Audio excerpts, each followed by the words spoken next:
At this point, I'm going to turn things over to my colleague Rick in Silicon Valley. Rick Rasmussen is one of the designers of our fund manager program, and he's also been working with Javier Sevilla, who is our partner in Mexico, and they will share some of their insights on the Mexican market. So Rick, I know it's very early in the morning for you. If I can say good morning, and thank you again to Donald. Let's move things over to Rick.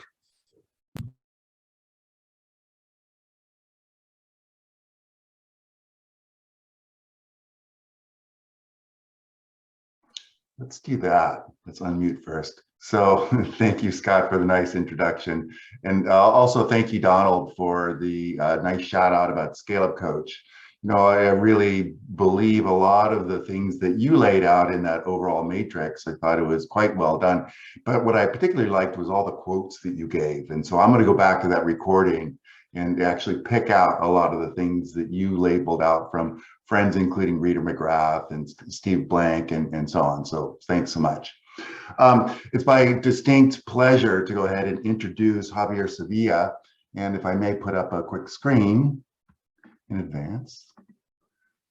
So Javier is going to grace us with quite an interesting talk about the Mexican strategy officer and key findings. But first I wanted to talk about Javier, the man. You know, he is part of this strategy tools family and is one of the hallmarks in terms of corporate strategy and strategists. We have a lot of internal sessions amongst ourselves, and he's often one of the key contributors and comes at things with a unique perspective that's also really interesting, particularly his perspective on the Latin American markets. From that angle, he's a true innovator and carries a lot of ideas forward, and I think we're going to hear quite a few of those in the short talk he's about to give. The way that we teach here at Strategy Tools is often done through simulation, and when pulling together simulation exercises, and we do a lot of practice sessions in the background, and we try out new tools, and he's typically the one right there at the front giving us new ideas and ways to improve the tools. And as such, I've actually invited him to be a member of faculty together with me at Northeastern University. And we just taught Transform for the first time at an undergrad level. Did a great job, and we're about to publish some findings based on exactly what we learned over the course of that semester. So not only is he a strategist, an innovator, an expert, faculty, a business transformer, but he also helps organizations compete for the present and future now. I borrowed that phrase right from his LinkedIn profile. So with no further ado, let me go ahead and introduce Javier, and let's talk about Mexico and what's going on with Mexican strategy. Thank you. Well, Rick, thanks a lot for such a candid introduction. And I'm really happy to join this session with all of the community of the strategy tools. And today I'm going to share with you some of the key findings of this report that we just finished in Mexico. So I'm just going to share my screen right now. And I'll go through this. I hope that everybody is able to see my presentation. So yeah, okay. And I'll talk about two main things, okay? So in the one hand, I'll share with you some of the reasons why we decided to begin with this process. And then I'll also share with you some of the key findings that you might find in the report, okay? And in a couple of seconds, you will have also access. We will share with you where you can download the whole report. So the first thing, why did we decide to develop this report? Okay, on the one hand, it was because we wanted this to help us in the business development here in our company, okay? And there was no previous similar report focused in Mexico. Usually what you can find out is there are reports based on findings from Europe, USA, or Asia. And sometimes some things from Latin America in general, but nothing in specific for Mexico. And we also found out that some of our clients were interested in this, okay? They wanted to know what other practices companies use to actually develop their strategy. I already said it's a positioning thing, and this was like a sequel for the report that 1 year ago we had in Brazil. Okay. Then, what you can find in this report? Well, what's the profile of the Mexican strategy? Then the structure, function, style, process, challenges, and the demands of these executives. And then the words that you see in red are things that that were not originally in the Brazilian report, okay? But these are topics that came up during the interviews that we did during this process. So as these were just emerged as patterns, we decided to incorporate this information into the report. The process, how we actually developed all of this. The first part was how do we actually involve participants, okay? So what we did was obviously go to our clients, but then we decided to involve also clusters and associations. And at the end of the day, it was really the clusters we've been working with previously, the ones that really help us, okay? The other associations or other clusters, they thought that this might be interesting, but at the end of the day, we didn't have really any participants from their side, okay? We also contacted some government agencies, and it really, only one of them really got involved, which was the Economic Development Ministry of Mexico City. And we also contacted all potential participants via LinkedIn and email, okay? And we took one of the reports that we found out about the top 500 companies in Mexico as the starting point to actually decide to try to find out those contacts. And also interesting is that we discovered this application to try to find emails from the contacts that we were interested in, okay? So that really helped us as well. This was a Titanic challenge. You can see here, the orange color are all the contacts that we tried to reach, and the green ones are the ones that actually were part of the process, either through interviews or the ones that answer some of the surveys. And you see that it was tough, okay? And it was a long process that took us around 6 months, and I'll go over there in a couple of seconds. So how we end up obtaining the information was through remote interviews. It was around 60 to 75 minutes. We wanted to make this shorter, but we just suddenly discovered that 40-minute interviews were not enough. I mean, we were just at the middle of the main interesting topics.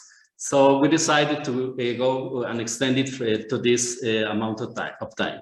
And the survey, it took around 15 or 20 minutes, and both were based initially in the structure of the CSO Brazilian report. But as I already mentioned, it evolved as we discovered new patterns.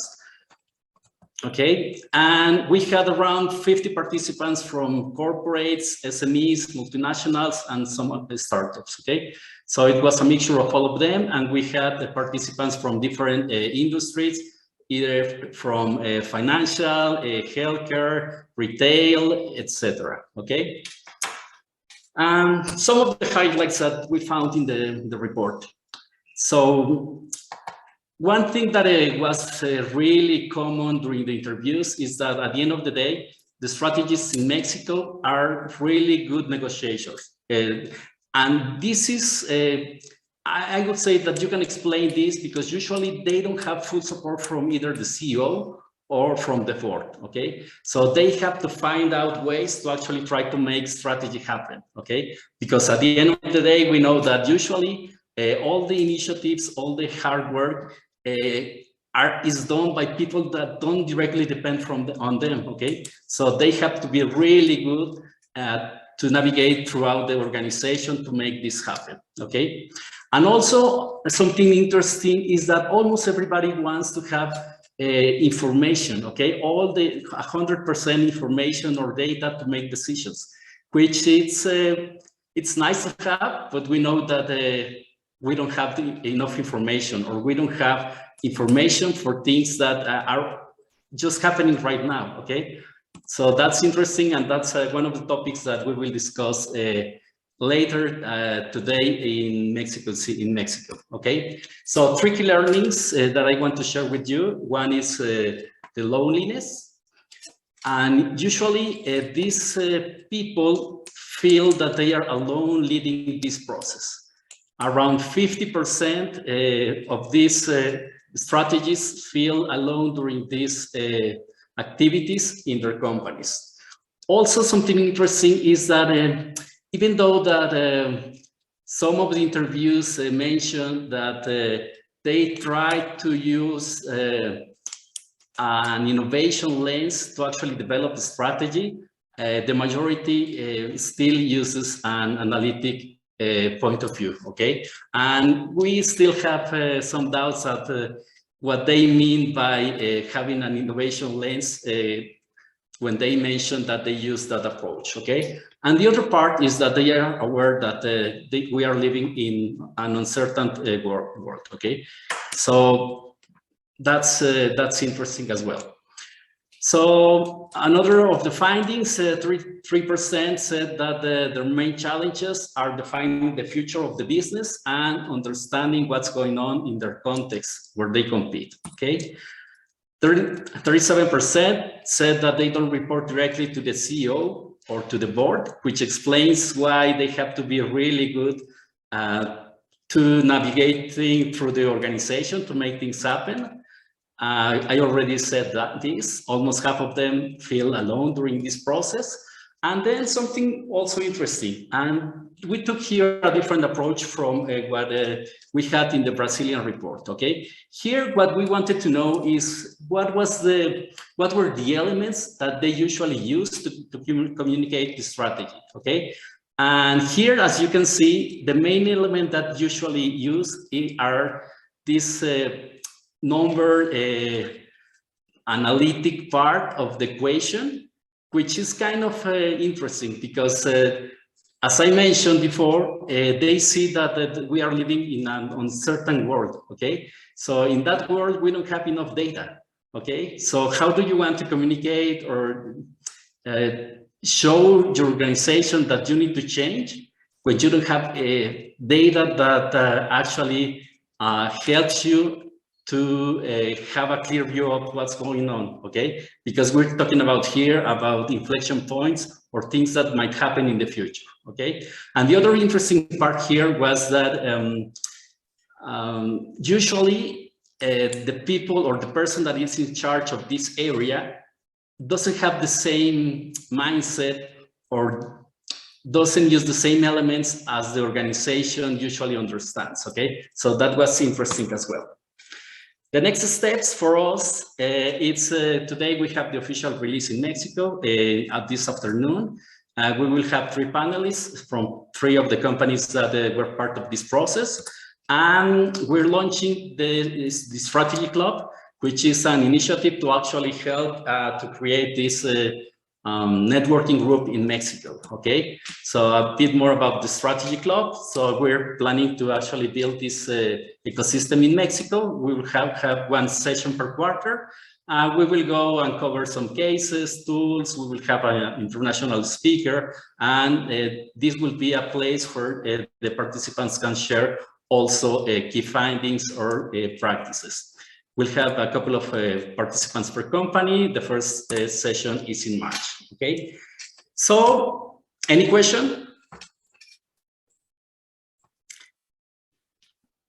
Wow, that was fabulous. I mean, that is an amazing body of work, Javier. Just really impressed. And I don't know if you people out there have had a chance to download the report. Really 137 pages worth of really interesting things. Questions for the audience? Otherwise, I have a couple. I was really interested in the role of Chief Strategy Officer for Mexico and Latin America in general. Is that something that's been around as a role for a while, or is that relatively new as a role, or what's going on in trends with strategy in the region? Okay. I think that this is interesting because I think that it has got its lows and highs. I think that like 10 years ago, we might have maybe more companies having this specific role than right now. But in general, I think that less than 5% of the companies in Mexico have a specific position for this role. And then when we have a specific area, it's usually composed of small groups. So we are talking about maybe 4 participants full-time on this area. And usually these are big companies, but it's not always the case, okay? And I think that it's quite similar in what Thiago found in Brazil. And I think that it's something similar to what we see here in Latin America. Okay, I see there's a question that asks if we're planning to do this in other regions. I know that this year, Oli is planning to do this in either the Nordics or maybe just focus on one of the countries. And I think this is amazing. I mean, for us, it really helped us to open new doors. And it's a really interesting way to try to establish new connections, okay? So, and for instance, in the case in Mexico, I think that last year there's been a lot of pause on the innovation structure in companies. And now the strategy areas are, I don't want to say that are relegated, but maybe they don't have the same channels to be heard. So this is also interesting for us. I think that we can build this community and we can just provide the strategists in Mexico a channel to be heard, okay, and to be known.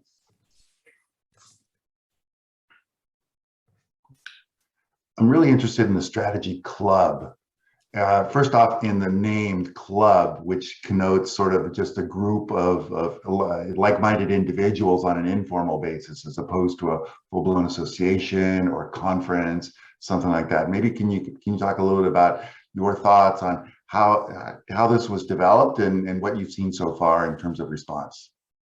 Yeah, well, a couple of years back, I think that it was like 7, maybe 10 years ago, there was a similar group in Mexico, but it was lost. And the reason why we think this is interesting is because during the interviews, some of the, or yeah, major part of the participants mentioned that they don't have an external group of similar people with whom they can share or just talk about the things that they're facing in their organizations, okay? Which is also understood because there are just a few companies that have this position. And then usually the titles on the positions are not straight as a CSO, okay? Or Chief of Strategy or anything related to that. So it's really difficult to try to identify who's having this role, okay? And we think that creating this kind of small group, it's a really nice way to try to build, to start beginning to build this community in Mexico. So that's the reason. So it's a place where you can share practices, where you can talk not about the specific strategy in your company, but the challenges you're facing, okay? And we found out that those are similar. Okay, here I see another question. How did we fund the study? Well, it was all done by us, Novarek, in partnership with Strategy Tools.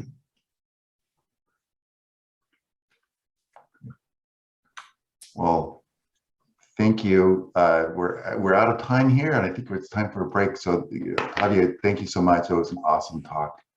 Pleasure. Download the report. It's a wonderful piece of work, and I think we'll all learn a lot. So, and as a model, not only for Mexico, but for other regions around the world. So thanks again.